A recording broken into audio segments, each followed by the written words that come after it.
Okay my dear friend, so already 2 question हम लोग कर चुके हैं बोल्टेड जॉइंट पे। लास्ट वीडियो में अपने देखा था, एक अभी इसके पहले क्वेश्चन देखा था, और अब एक क्वेश्चन ले रहा हूं मैं जो इसेंट्रिक लोडेड पे है, और ये गेट 2017 में पूछा गया है। गेट 2017 में पूछा गया है 2 मार्क्स में। देखिए बहुत सिंपल है, ऑलरेडी हम लोग किस पे कर चुके हैं, already those type of question we have done in riveted joint. Riveted joint में ऑलरेडी इस टाइप का क्वेश्चन हम लोग कर चुके हैं। ओके, तो इसी का वैसा ही जो प्रोसीजर वहां पे था, सेम प्रोसीजर यहां पे फॉलो करना है and will get the answer. Okay, after getting answer will extend this question, मतलब कहां तक इसमें क्या और पूछ सकता था वो भी बताऊंगा मैं।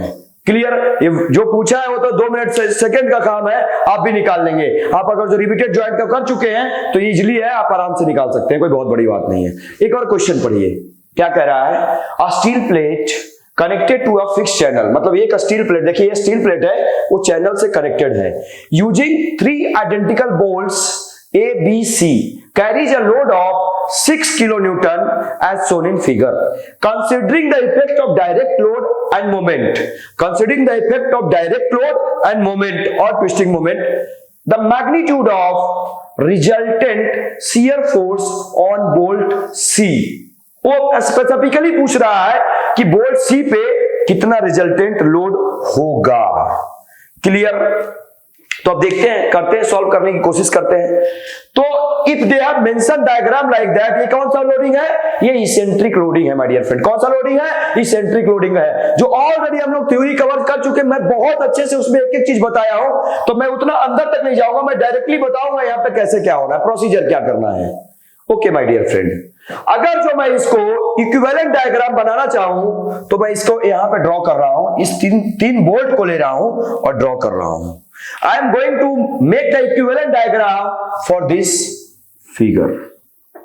इक्विवेलेंट डायग्राम अगर जो बनाना चाहता हूं इसका, मैं ये क्या ले रहा हूं, स्टील प्लेट ले रहा हूं, मतलब इसेंट्रिसिटी है उसको खत्म कर दिया। ये मान लीजिए सेंटर है, ये क्या है, पहला रिविट है, ये क्या है, दूसरा रिविट है, ये क्या है, तीसरा रिविट है। A B C, A B C. Okay, the distance between the edge of the centre, edge of this plate and centre of the first bolt is 30 mm। जितना भी डायमेंशन है दिया, लिखा है क्वेश्चन में, all dimensions are in mm। ओहो, centre से जो इसका डिस्टेंस है वो 50 है, इसका भी सेंटर से जो डिस्टेंस है वो 50 है, और इसका जो सेंटर से डिस्टेंस है वो 30 है, सॉरी सेंटर से एज का डिस्टेंस 30 है। अगर जो मैं इस फोर्स को यहां पे प्रोजेक्ट करना चाहूं, इसको इक्विवेलेंट लेके आना चाहूं, तो क्या मैं ऐसा कर सकता हूं, जितना लोड ऊपर को लग रहा है उतना लोड नीचे को लग रहा है, तो इफेक्ट क्या है, जितना आपने जोड़ा उतना घटा लिया, जितना जोड़ा उतना घटाया, तो इफेक्ट क्या है, 0। The effect is 0। ओके, तो अब क्या होगा, ये दोनों मिलके एक कपल फॉर्म करेगा। कौन सा कपल फॉर्म करेगा, ट्विस्टिंग कपल आएगा। कौन सा कपल आएगा, ट्विस्टिंग कपल आएगा। तो क्या मैं इसको बोल सकता हूं, क्या यहां पे ट्विस्टिंग कपल आ रहा है, क्यों यहीं पे लगा रहा हूं my dear friend, that is also one question, why you are applying here sir, why you are not projecting here, because sir the centroid of the axis, the centroid of that plate or rivet is what here। अगर जो आप check करना चाहें तो देखिए 80 इधर है, 80 इधर है, ये तो ऑलरेडी सेंट्रॉइड पे लग ही रहा था, तो सेंटर ऑफ ग्रेविटी और centroid of this rivet is nothing but here. अगर जो मास की बात करते हैं तो सेंट्रॉइड, सेंटर ऑफ ग्रेविटी आ जाएगा, ग्रेविटी की बात करते हैं तो सेंटर ऑफ ग्रेविटी आ जाएगा, अगर जो मास की बात करते हैं तो सेंटर ऑफ मास आ जाएगा, अगर जो एरिया की बात करते हैं तो सेंटर ऑफ सेंट्रॉइड आ जाएगा। क्लियर? ज्योमेट्री की बात करते हैं तो सेंट्रॉइड आ जाएगा। क्लियर है सर? तो इसको मैं लिख सकता हूं क्या, 6 into 170 plus 30 plus 50, 250। क्लियर? और ऐसा करते हैं, यहां पे लिख लेता हूं P into E। P कितना है, 6 किलो न्यूटन है, E इसेंट्रिसिटी कितना हो गया, यहां से 250 हो गया। क्लियर? सर इसको तो लिख लिया, लेकिन एक और लोड लग रहा है ना, दिस, अरे यार कहां भाग रहा है, one more load is acting P। Clear? Clear है साहब? यस। तो सर ये लोड क्या कर रहा है, ये लोड रिवेट पे कॉम्प्रेसिव लोड, ये क्या कर रहा है, शियर करने की कोशिश कर रहा है, ये वाला लोड जो शियर करने की कोशिश कर रहा है, तो इसके थ्रू डायरेक्ट शियर आएगा। सो डायरेक्ट शियर लोड और P1 PA equal to PB equal to PC equal to P/3। क्यों? क्योंकि ये सेंट्रॉइड पे एक्ट हो रहा है, तो तीनों में इक्वल बटेगा, इसमें तीनों में इक्वल जाएगा। क्लियर हो गया, एक काम तो हो गया, इसका काम खत्म। लेकिन सर एक ट्विस्टिंग मोमेंट भी लग रहा है, मतलब ये कह रहा है मैं तो प्लेट को घुमा दूंगा, मैं स्ट्रीट प्लेट और चैनल को ऐसा घुमा दूंगा, लेकिन बोल रहा है बोल्ट, अरे मैं यही हूं, बोल्ट बोला मैं यही हूं, तुम्हें घुमाने नहीं दूंगा। बोल्ट बोला ये वाला बोल्ट, ये तीनों बोल रहा है कि मैं घुमाने नहीं दूंगा, क्योंकि मैं भी तो हूं, मैं इसीलिए तो आया हूं क्योंकि तुम्हें घुमाने नहीं दूंगा। क्लियर? तो क्या होगा सर, ये क्या करेगा, ये लगाएगा ट्विस्टिंग मोमेंट इसके अपोजिट में, resisting twisting moment in the opposite direction. ये PC डैश ले लेता हूं, PC डैश ले लिया। क्यों सर, ये इसको इधर को घुमाने की कोशिश कर रहा है, तो ये वाला बोर्ड क्या करेगा, इस साइड में क्या करेगा, इस साइड में। ओके, कितना डिस्टेंस है, मैक्सिमम, वो मैक्सिमम ट्राई करेगा सर, मैक्सिमम यही है ना, मैं बताया था ना क्या, जो मोमेंट होता है और टॉर्क होता है R क्रॉस F होता है, ये क्रॉस प्रोडक्ट होता है सर। ये जो टॉर्क होता है ना वो वेक्टर है, टॉर्क क्या है, वेक्टर है, तो R क्रॉस F होता है। जहां पे रोटेशन की बात आएगा वहां पे क्रॉस प्रोडक्ट आएगा और वहां पे कर्ल आएगा, दैट इज मैथमेटिक्स। जहां पे अब बोलते हैं कर्ली हेयर है, क्या होता है कर्ली हेयर, जो रोटेशन है उसी को तो कर्ल बोला जाता है। जहां पे भी कर्ल आया वहां रोटेशन का मैटर, कहीं भी यूनिवर्स में कहीं भी कर्ल आपको दिख गया मतलब रोटेशन है, वहां पे रोटेशन है, तो क्रॉस प्रोडक्ट का मतलब कर्ल होता है। अगर जो इसको मैग्नीट्यूड के टर्म में लिखेंगे तो R F sin थीटा लिख सकते हैं। तो ये मैक्सिमम वैल्यू टॉर्क कब होगा, कब मैक्सिमम वो ट्राई करेगा उसको रेसिस्ट करने का, जब थीटा इक्वल टू 90 डिग्री हो। किसके बीच में, पोजीशन वेक्टर और फोर्स के बीच में। तो पोजीशन वेक्टर यहां से यहां तक ये है और वेक्टर ये है, तो ये इधर भी लग सकता था, इधर भी लग सकता था, इधर भी लग सकता था, इधर भी लग सकता था, लेकिन इसको मैक्सिमम अप्रोच करना है माय डियर फ्रेंड। तो मैक्सिमम अप्रोच करने के लिए it should be perpendicular to both. Clear है सर। ये भी तो बोलेगा अरे मैं भी हूं, ये बोल रहा है मैं भी हूं, तू कर रहा है तो मैं भी तो कुछ करूंगा, तो ये बोला मैं भी अपोज करूंगा, तो ये क्लॉकवाइज में है तो ये एंटी क्लॉकवाइज में करेगा, तो ये इधर करेगा, ये इधर को करेगा PA डैश, और ऊपर को क्या लगेगा माय डियर फ्रेंड, ऑलरेडी लग चुका है, क्या लग चुका है, primary shear force PA, primary shear force. यहीं पे दिखाता हूं इसको थोड़ा ऐसा करके, PC, और ये छोटा होगा, एक्चुअली छोटा होगा, देखिएगा कैसे होगा, PC यहां पे भी लगेगा, B है ना, हाँ PB, ये प्राइमरी शियर फोर्स तो तीनों पे लगेगा।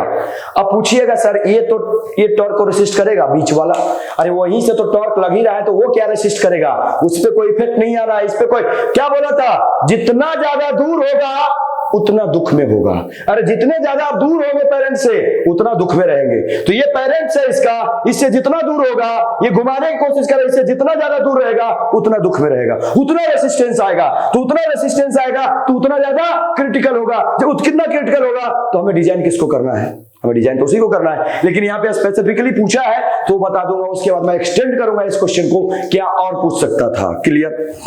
तो क्या मैं लिख सकता हूं साहब, अगर जो आप परमिशन दे तो मैं लिख सकता हूं, क्या लिख सकता हूं, P into E equal to ये मान लेता हूं मैं RC है, ये RB है,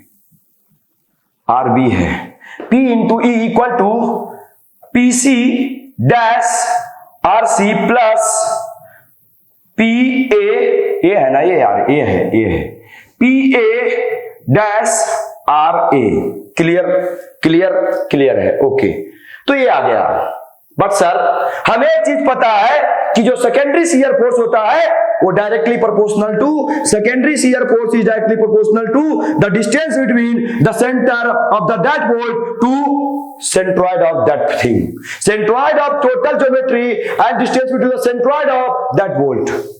ये डायरेक्टली प्रोपोर्शनल होता है, मैं बताया ना अभी, जितना ज्यादा दूर होगा उतना ज्यादा उस पे फोर्स आएगा, जितना ज्यादा दूर होगा उतना ज्यादा फोर्स आएगा, उतना ज्यादा दुख में होगा वो। ये दुख है, फोर्स का मतलब ये सुख नहीं है माय डियर फ्रेंड, वो दुख है उस पे दुख हो रहा है, ठीक है, तो उतना ही ज्यादा होगा। तो इसको क्या लिख सकता हूं मैं, इसको हटा दिया, प्रोपोर्शनल लिमिट को हटा दिया, मेरा मन किया हटा दिया, मैं कांस्टेंट ले लिया, तो C इक्वल टू क्या हो जाएगा, और क्या लिख सकते हैं इसको क्या लिख सकते हैं, ऑलरेडी डिराइव कर चुके हैं ना, क्या होगा, यहाँ पे वैल्यू पुट कर देंगे C RC, ये क्या हो जाएगा, मान लीजिए A के C के लिए निकालना है तो RC हो जाएगा, यहाँ पे पुट करेंगे, फाइनली क्या आता है, C का जो वैल्यू आता है क्या आता है, P into E by summation of RC का होल स्क्वायर प्लस RB का स्क्वायर। इस क्वेश्चन के लिए अगर तो जनरलाइज लिखना चाहे तो क्या लिखेंगे, जनरलाइज लिखना चाहे तो क्या लिखेंगे, C equal to P into E by summation of RI whole square I equal to 1 to n,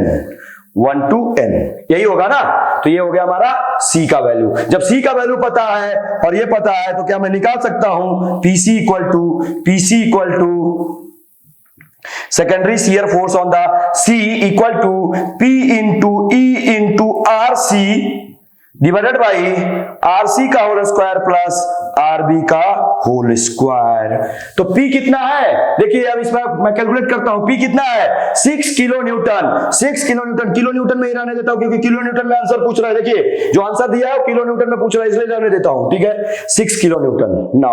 now into E equal to कितना हो गया 50 30 80 और प्लस 170 250 250 डिवाइडेड बाई RC कितना है, RC देखिए माय डियर फ्रेंड, यहां से यहां तक का डिस्टेंस कितना है 50, नीचे क्या हो गया RC प्लस RB, ये डिस्टेंस RA, दोनों डिस्टेंस क्या है, सेम है, तो 50 का स्क्वायर प्लस 50 का स्क्वायर। तो इसको क्या लिख सकता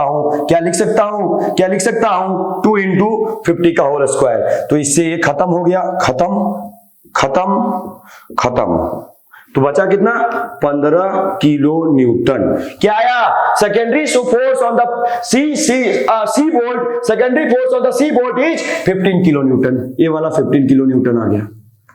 और मुझे पता है क्या, जो सेकेंड प्राइमरी शियर फोर्स होगा और नीचे every bolt that is nothing but total load divided by number of bolts. तो कितना है ये वैल्यू कितना है 6 है, 6 kilo newton divided by 2, so 2 kilo newton, so ये भी 2 किलो न्यूटन आ गया।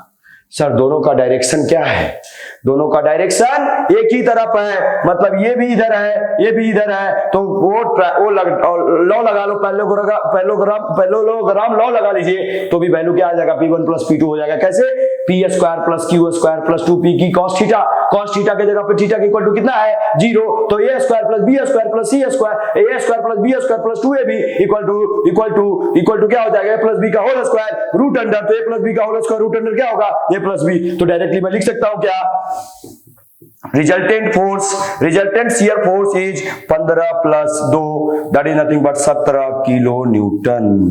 सो आंसर इज सी। आंसर तो आ गया, क्लियर हो गया। अब देखिए सर, अगर जो सी पे नहीं पूछ रहा है, वो मेंशन किया कि सी में नहीं, मुझे नहीं चाहिए सी पे, मुझे सी पे नहीं चाहिए, वो बोल दिया सी पे नहीं चाहिए, वो कुछ नहीं ऐसा मेंशन, बोला कि मोस्ट क्रिटिकल बोल्ट, जो सबसे ज्यादा दुख में है उसका उस पे फोर्स फाइंड कीजिए, जो सबसे ज्यादा दुख में है उसका उस पे फोर्स फाइंड कीजिए। तो देखिए इसका डायरेक्शन और इसका डायरेक्शन, दोनों का डिस्टेंस क्या बोला था, 2 मेथड है फाइंड करने का कि वो कितना दुख में है, कितना दुख में है, 2 मेथड है। एक तो सेंटर से जितना ज्यादा दूर होगा उतना ज्यादा दुख में होगा, अगर जो वो इक्वल हो गया तो कौन डिसाइड करेगा, एंगल बिटवीन बोथ, जितना ज्यादा कम एंगल होगा उतना ज्यादा दुख में होगा, जितना ज्यादा कम एंगल होगा उतना ज्यादा रिजल्टेंट फोर्स होगा, जब उतना ज्यादा रिजल्टेंट फोर्स होगा तो उतना ज्यादा उस पे प्रॉब्लम आएगा, उतना ज्यादा स्ट्रेस डेवलप होगा, रेसिस्टिंग फोर्स ही तो है। तो देखिए सर यहाँ पे एंगल तो 0 है, तो आंख बंद करके कर सकते हैं, that is the critical bolt for this system. अगर जो हम इसको डिजाइन कर लिए, if I have designed the bolt C, then automatically this system will be safe. क्या होगा, अगर जो यही तो सबसे ज्यादा दुख में, अगर जो उसको कंसिडर कर लिए, इसको बता दिए भैया तुम सेफ हो, तो ये लोग तो ऑटोमेटिकली सेफ हो जाएगा। So that was the question, one question they can ask like that. उसके बाद क्या पूछ सकता है, मान लीजिए वो shear strength of the bolt दे देगा, दे दिया, प्रोवाइड कर दिया, the shear strength of bolt is something tau S, कोई 100 मेगापास्कल, मान लीजिए 100 मेगापास्कल दे दिया, 100 megapascal is the maximum shear, maximum permissible shear strength दे दिया। उसके बाद बोलेगा कि what is the diameter, what how much diameter we can use.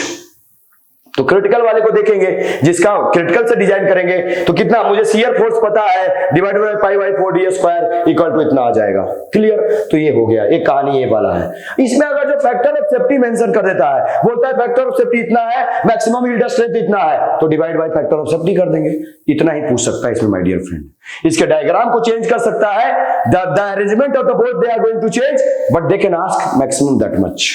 Clear, तो ये थी कहानी हमारी बोल्टेड जॉइंट की, ये वाली कौन सी वाली, इसेंट्रिक लोड की। कौन सी वाली, इसेंट्रिक लोड। कोई प्रॉब्लम है इसमें? Okay, thank you. Whatever question came from this topic, and sir generally they have asked question on this topic.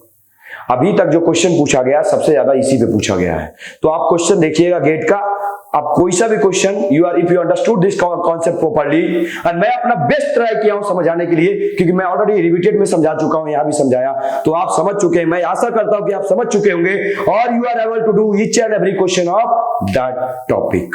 Clear, okay, thank you.